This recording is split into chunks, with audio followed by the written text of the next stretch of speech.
Our channel self study. इस video में आज हम लोग बात करेंगे जो वैकेंसीज निकली हैं ऑफिस एग्जीक्यूटिव की, तो उसका एग्ज़ाम है 18 जून को। तो मैंने देखा कि कहीं भी डिटेल्ड सिलेबस नहीं दिया गया है इस एग्ज़ाम का, तो इसीलिए मैंने किसी को कांटेक्ट किया जो कि already as an office executive काम करते हैं। तो उन्होंने जो डिटेल्स मुझे बताई है वही मैं आपको भी बताने जा रहा हूँ। तो इस वीडियो में आज हम लोग सीखेंगे और जानेंगे कि detail syllabus of office executive. तो चलिए स्टार्ट करते हैं। Subject wise analysis. तो जो कि पहला सब्जेक्ट आता है वो है जनरल अवेयरनेस, जो कि 15 मार्क्स का आता है। तो जनरल अवेयरनेस में करंट अफेयर्स तो आपको पढ़ना ही है, उसके साथ आपको नोबेल प्राइज की जानकारी होनी चाहिए, जो रिसेंट ईयर्स की नोबेल प्राइज किन्होंने जीती है। फिर ऑस्कर्स की जानकारी होनी चाहिए, फिर कंट्री की कैपिटल्स आपको पता होनी चाहिए और करेंसीज भी, और स्पेशली वो जहाँ पर पीएम विजिट किए थे।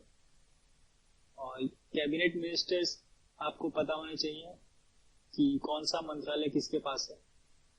फिर आईपीएल अभी खत्म हुई है, तो हाल ही में आईपीएल के बारे में भी आप जरूर जानकारी लेके जाइएगा। और इसके साथ हिस्ट्री की जो मेन टॉपिक्स हैं वो भी आपको पता होने चाहिए, जैसे गांधी मुगल एम्पायर के बारे में, अशोकन एम्पायर के बारे में, बुद्धिज्म के बारे में, और वेस्ट बंगाल में कितनी डिस्ट्रिक्ट्स हैं उनके बारे में, लिटरेसी रेट्स के बारे में, और वाइसरॉयज बहुत इंपॉर्टेंट है, इनसे क्वेश्चंस हमेशा ही आते हैं। और डेज, किस दिन क्या होता है वो भी आपको पता होना चाहिए। जैसे रिसेंटली जून 21 को योगा डे होता है, तो ऐसे आपको जीके में ये सब पढ़ के जाना है जरूर से। फिर नेक्स्ट है मैथ्स मेनली मैंने जो उनसे पूछा, उन्होंने कहा कि अरिथमेटिक ही ज्यादा आता है, तो आप ज्योमेट्री और ट्रिग्नोमेट्री स्किप कर सकते हैं। तो मेन जो है वो सब्जेक्ट वाइज यहाँ पर मैं एनालिसिस कर रहा हूँ। और मैथ्स में जो सबसे ज्यादा आता है वो टाइम एंड वर्क, जैसे ए एक दिन में इतना काम करता है और बी इतना काम करता है, दोनों मिला के कितने दिन में काम कर लेंगे, ऐसे सम्स आते हैं। फिर स्पीड, डिस्टेंस और टाइम में ट्रेन पर ज्यादातर सम आते हैं। फिर रेशियोज के सम आते हैं, और एवरेज में आते हैं कि सर्टेन नंबर्स ऑफ स्टूडेंट का एवरेज अगर x है और उसमें कुछ ऐड हो गया तो वो एवरेज कितना से बढ़ जाएगा, ऐसे क्वेश्चंस आते हैं। फिर प्रॉफिट एंड लॉस परसेंट निकालने आता है। फिर है अलजेब्रा के बेसिक फॉर्मूलेज आपको याद जरूर होने चाहिए, क्योंकि इन पे डायरेक्ट सम्स आते हैं। फिर सिंप्लीफिकेशन भी आपको जरूर करके जाना है, और अगर आपको स्क्वायर्स याद है 20 तक तो बहुत ही हेल्प हो जाएगी आपकी। बहुत ही बेसिक मैथ्स आता है उन्होंने जो बताया। फिर नेक्स्ट पार्ट की तरफ बढ़ते हैं हम लोग। जो अगला है वो हमारा है रीजनिंग। तो रीजनिंग के लिए सिर्फ आप एसएससी के प्रीवियस पेपर्स करके जाइएगा, वही बहुत इनफ है। जैसे अल्फाबेटिकल सीरीज आती है, सिलॉग्स आती है, एनालॉजी आती है, फिर अल्फा अपोजिट्स, मतलब अगर आपको अल्फाबेट्स के अपोजिट याद है तो बहुत ही अच्छा। जैसे ए का जेड होता है, बी का वाई होता है, सी का एक्स होता है, डी का डब्ल्यू होता है, ऐसे।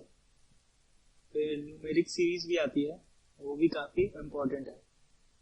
फिर नेक्स्ट है हमारा कंप्यूटर्स में मेनली ब्रैकेट में दिया भी हुआ है एमएस ऑफिस ओनली।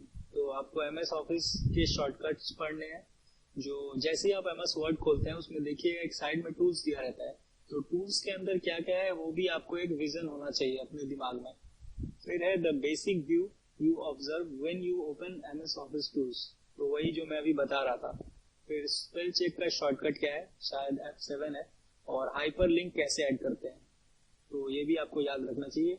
CTRL+K अगर आप करिएगा तो हाइपर लिंक का ऑप्शन आ जाता है। तो ये उनके समय में आया था, जरूरी नहीं कि ये आपके समय में भी आए, लेकिन बेसिक आपको तो पता होना ही चाहिए शॉर्टकट्स। जैसे कॉपी का है CTRL+C, कट का हो गया CTRL+X, ये सब आपको जरूर पता होना चाहिए।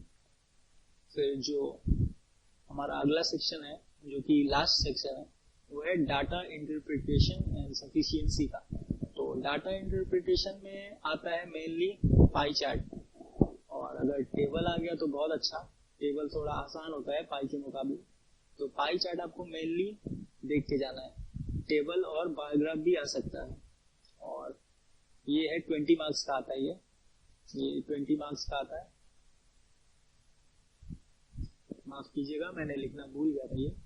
और डाटा सफिशिएंसी जो है, इसमें जो है 2 कंडीशंस दी रहती हैं और आपसे पूछा जाएगा कि क्या आपको ये दो कंडीशन से कंक्लूजन तक पहुंचने में हेल्प हो सकती है या नहीं। तो उस हिसाब से आपको आंसर देना रहता है। तो मेनली आप डाटा इंटरप्रिटेशन पर जरूर ध्यान दीजिएगा। और मैं आशा करता हूँ मैं आपकी हेल्प कर पाया हूँ एक डिटेल्ड एनालिसिस देने में कि क्या आपको पढ़ना है आपके एग्जाम्स के लिए, जो कि 18 जून को है। तो थैंक यू।